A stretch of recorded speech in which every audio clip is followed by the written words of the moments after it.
Hey there, guys. It's Nolan and Jason here with the Webmasters. Howdy. Today we're going to go over why you need content marketing. So, really basic stuff, but a lot into it, right? But I mean, the basic stuff is the stuff that's incredibly important. My bad. People are interested in us. All right. So, I mean, content marketing is super important because everything connects to it. I mean, people do underestimate it. Yeah. You'll hear people in our line of work saying content is king all the time. You've probably heard it. If you've talked to anybody like us, you've heard it so much that you want to punch them when they say it. Yeah, it's background noise almost. Yeah, you know, but unfortunately, it's actually true. Right. So why is it important? So let's start with the basics. Most of the time, in fact, I was just on a website of a guy, and he had 20 pages, and every single page had 50 to 75 words on it. So it's called, basically people have sparse content to no content. This would be sparse content, like not enough to warrant them to optimize you for the keyword term. So if Google did show you for the keyword term and you had 50, 75 words, or if they were going to look at you, they would look and say, hey, this doesn't warrant showing this to anybody because it's just so poorly done. Right. And there's not enough here to read. And people will make comments like, oh, well, people don't read the content. Well, they do if they want to read it. Right. If you don't have any, you took away the option for them to read anything. Right. And just as a side note, it doesn't matter if they read it because Google reads it. It doesn't matter. Yeah. and Google decides based on that content whether to show your site. And so if you think your customers don't read it, I'm not even going to argue the point because it doesn't matter.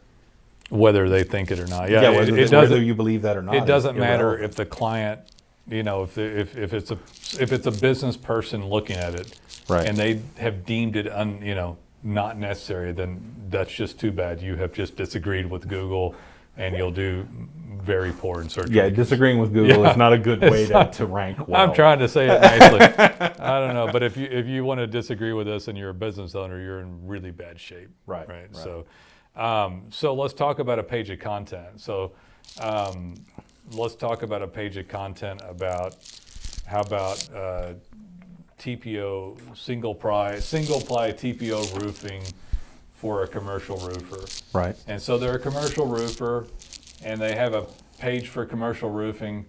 Would they show up if they didn't have a page for TPO?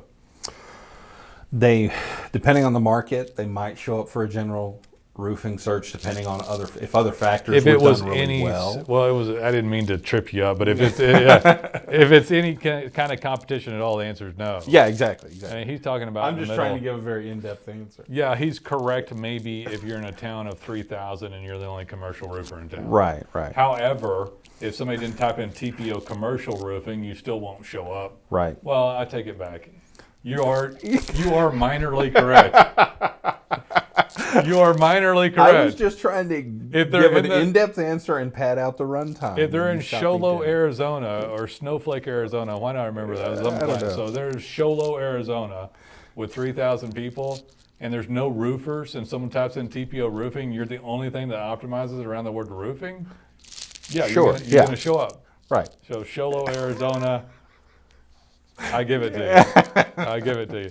But if you're in any competitive market, like Denver, Dallas, large town, and almost any town in Florida. But Jason, in fairness for the argument on this, if somebody's in Show Low, Arizona, or Snowflake with 1,500 people, they're not watching this, nor do they compare about competitiveness. Probably. Nor can they barely pay their bills because there's not enough roofs to do in the entire area, right? Great. Yeah. So I know we had years ago we had a flooring store, and it was in this area of these odd little towns. But if you're the only game in town, yes. But if you're in a competitive market, which is pretty much anything and everything, and you don't have a page for it, they're not going to extrapolate out of thin air when there's other good people to choose from that you do that service. Right. So, in fact, if you're in a large town, they wouldn't show you anyway, even if no one else had a page for this, because they're actually going to show user intent related things to that person. Like The Wikipedia page a on single ply manufacturer for roofing or TPO a roof, yeah. manufacturer or something like So if you have a page for it and then that one page is written well, then all of a sudden you've earned the right to show up. You've earned the right for that to show up, possibly even your map to show up, because properly written pages actually expand the amount of times the map can show up. Because again, why show the map to somebody for a product or service that someone may not offer? Yeah, that you haven't declared Right. that you do. Right. Yeah. So that wouldn't show up in the small town. The map would be unlikely to, because the keyword wasn't associated with it. Right. Organically, they might have. It's obscure. It's obscure. It is. And just while we're on the subject, if you have you could have like a really in-depth commercial roofing page that might mention TPO. You could, But in the small town. I have more. Okay. Okay. If your competitor had a nice commercial page that mentioned TPO, and then under that in the hierarchy they had a full page on TPO, they're the one that's going to get the top spot. Right. Because Google does not rank you based on how nice a guy you are, how much you need the business, or how good a roofer you are. Right. They rank you on the quality of your web effort and largely the quality of your content. Yeah, the whole digital marketing effort, I guess, but the content is going to, there's just simply no basis for it without the content. Right, exactly. And that's the only way Google knows what you do or what you want to show up for. So yeah, on the TPO page, you could talk about single ply or thermal polyethylene, I think, or whatever, and then all of a sudden that one page optimizes for dozens of keywords. Right. So over and over again. So if you had a site that has dozens of pages about services, then you can show up for hundreds and hundreds of keywords, because each page has nuanced variations of the keyword for that page. But not only, and that was one thing I threw out in that, but not only is it the page content that shows up for the organic, but also the mapping has no chance of showing up either if it's not a primary category keyword. Right. So if it's a primary category keyword like a roofer or plumber or whatever it is, or dentist, or they're going to show that up. But if the dentist doesn't have all their services underneath there, the map won't just assume. So yeah, the map will not assume that this particular dentist does this specialty, this particular kind of obscure implant surgery. Right. Since we're talking about dentists. Correct. You'd have to have a page talking about that specific thing, and then Google says, oh yeah, someone's searching for that. This guy that's only 2 miles from him does it. Boom. We did not know the general dentist category of dentists also did this type of cosmetic procedure. Right. Now that we know that, then the map says, oh, the map can pop up. Right. So the organic effects I don't know. So what else is the organic effect? So as far as that dentist is concerned, they pick categories in there, but there's not enough categories to count for every type of service there is. That's where the content expands the categories that whatever type of business it is might have. Right. So what else does content do? Well, it changes. It should be added to. There's something called blogging. Blogging is important just for changing content, and a blog page written well that isn't like a temporary blog entry can optimize high for years and years and years. Right. So on those blog entries. So when we do blog entries now, they're really large, in-depth blogs. They're like in-depth articles, not just quick little Let's blog blurbs. because we think we're supposed to as a digital marketing agency. Right. Yeah, so that's what almost everybody does. But if you actually stopped and slowed down and wrote a larger content-rich blog about better category topics and stuff, it has a shot of optimizing and telling Google, hey, we're working and trying here. Yeah. Yeah. And we're adding valuable subset content to the stuff that we already have to embellish stuff. And if somebody wanted to read it, it's here, right? So, yeah, the blogging helps people do that. So another thing we're going to talk about is the Google crawling. So people talk about this stuff, and I was just on the phone with somebody. Just on the phone before this. And he's like, well, can you use my website or you do this? And it's like, well, we have to do custom code base but it's like, well, yeah, why would you think that you can use old sloppy code and design, or why would you think that you could put up this content and never change it? You know, Right. like could Right. you just change this? Could you just do this once and lacquer it and like seal it, and then just like we're done, right? It lasts forever. Yeah, just dip it in chrome and it's over. Encase it in lucite. Yeah, It's there preserved you go. forever. That's what I was looking at. That's the lucite, yeah. Anyway, but yeah, that doesn't work that way, because then you're this stagnant thing that's supposed to be dynamic. Right. Other things are dynamic, like reviews and work outside the site and work in your Google My Business account and Google Map postings and things like your social media and reviews across the web. Those all affect it, but content needs to be changed just like everything else. Right. So Needs to be changed. Needs to be updated. Google needs to see.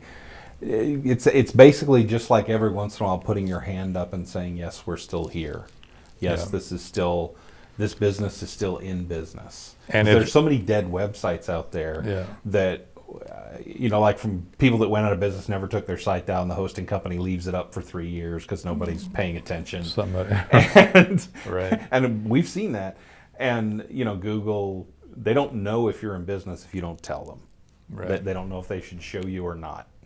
And so the longer it goes with no changes, the more likely they're to think, is this guy still alive or whatever. So I would argue that could things happen without content online? Yeah, a few things could happen, and we're talking about like on search engines. Yeah.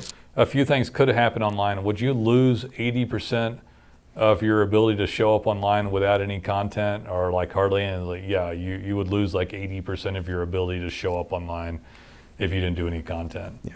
We hear stories every once in a while. We'll get a potential client talking to us, and they'll say, well, I've got a competitor down the road, and his website only has one page, and it's got 50 words on it, and his logo and phone number, and he shows up at the top for everything. Right.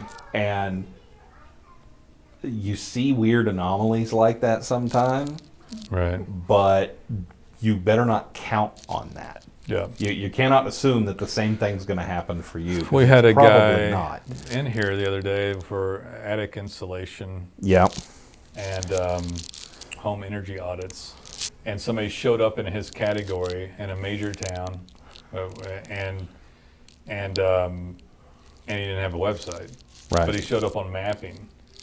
But it's an odd category for like a home energy audit. Is still an odd category, and I had since signed him up as a client and Right. gone and entered all this stuff, and I went and researched some of the competition. Yeah. So there's very, very poor Well, competition. we look just as a little side note thing. We searched ourselves some of his primary keywords, and what we saw coming up at the top was like Wikipedia pages, .gov pages, and Home Advisor. And some of his competitors. Yeah, but but his competitors were further down than that other stuff, Yeah. which tells us that nobody is giving enough of a content-rich site to Google to show, so they're choosing to show this other stuff. Yeah. Google will, if you have a local business providing X service and you provide good content on your website, Google will favor you. They'll give you some favor because you're relevant to search and user intent. Right. It's not that some people might look at a lead site, so they'll speckle some of that in. Yeah. But they do want to show local stuff because a lot of people like to go directly to it. They don't want to have to shop through the lead site to find local people. Exactly. But yeah, so I went and looked, and there's he has very little quality competition. And the point is on this, when he has a few more people coming to competition like us who does proper web work, he will get dropped off of mapping. Right. They just didn't have enough people to put in the pack 3 that they thought deserved to be up there with all the things that Google grades. Yeah. So that they kind of scrounged and got whatever they had up there. Presumably because of some of the other weighted factors the algorithm gave credit to, like how long he'd had the Google account. Right. So he'd been up there for a while, but at the point to where the shining example of great work that we put up goes up, they're going to go, oh man, this guy's much better. Get this guy out of here. Yeah. So but that was on an obscure, odd category, and that is unusual to happen. And I would also argue that pretty much anybody looking into this doesn't have that situation. Right. You know. Yeah. maybe the guy that's about to lose his spot will look at this. And give us a call. Right. But yeah, that's how stuff, if people do fall in ranking, that is what basically happens. That's basically, we described like a little facet of the essence of algorithmic search and optimization. Yeah. So people get spidered or deemed to be better because more stuff was done, and therefore they fall away. It also validates the point of where we started this out, is that this stuff needs to be done and done regularly and updated because people are competing for this, and then the grade is given by Google. Yeah, and just because you've seen your competitor up and he's been up there, we hear this all the time. Those other guys been up there for years. That doesn't mean he'll stay up there. What if all of society had gotten together early on and conspired and said, we're just going to be lazy and do nothing to better, and then that way, this one, or let's all get together and say, okay, well, we have to better it a little bit, so let's all agree to give 1% of our effort, and so that it all like at a snail's pace increased, and somebody could do almost nothing and shoot up in search rankings. Yeah, that was buying links. It's too bad. It's too bad we're all so competitive. So much easier. Yeah, so you're having to watch this now because people have fought tooth and nail to get up there, and all this effort's been done, and you have to keep upping it and upping it. And it is an arms race. I mean, it is.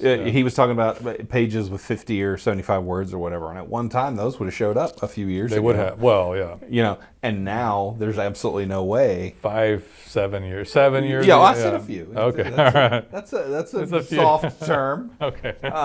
But now it's like 500 minimum, maybe more. Depends on the category. Yeah, depending on the category, how competitive it is. That's why you'll hear us throw out little, depends on this, depends on that, little caveats all the time, because everything. I actually did pretty heavy content for this guy. He had multiple 750-word pages that I put into it. Cool. There was a few things that competed. But we're only having to beat like 2 or 3 people we're going after. And none of them had much of an effort. There was one good one. I liked it. Was there? They had a drop down for radiant barrier, and the radiant barrier drop down had multiple questions under that were similar to related search on Google. What is a radiant barrier? We could do a How do you install a radiant discussion on related search. How do you install a radiant barrier? How much do they cost? What's foil compared to aluminum barriers? And so they had that was actually pretty brilliant. And that's cool. So we don't ever copy anything, of course, but we definitely added some of that flavor. And we don't copy, but we will. What's the word I'm looking for? It's a better mousetrap. I mean, we added a lot of those pages. And combined with everything else, they're going to get they're going to go up there. Listen, you know this. There's no doubt that it's not better. Yeah. It's just that will it react immediately? Some of it will react immediately. Will they beat him over the course of time? Yes. Will he get response immediately? Yes. Will he beat him on all those keywords for that category? I don't know. Maybe. He might. It's almost always a maybe. Yeah. Because we don't own Google. We don't own Google. Yeah. If we owned Google, I personally would not be sitting here right now. I would not be hanging out with Jason. Not a chance of it. Hey, it's a joke. You cross away from me. That's rough body language there. Yeah, there. I don't know. I'm on my own island somewhere, right? Several, yeah. In my own country. Yeah. All right. That is enough, man. I think so. All right, guys. I hope you believe in content marketing. And by the way, we have a lot of people here that write content. I forgot to tout those people. Almost half our staff is content writers, if that tells you how they're important it is. degreed before they get hired. Mm-hmm. They get vetted out.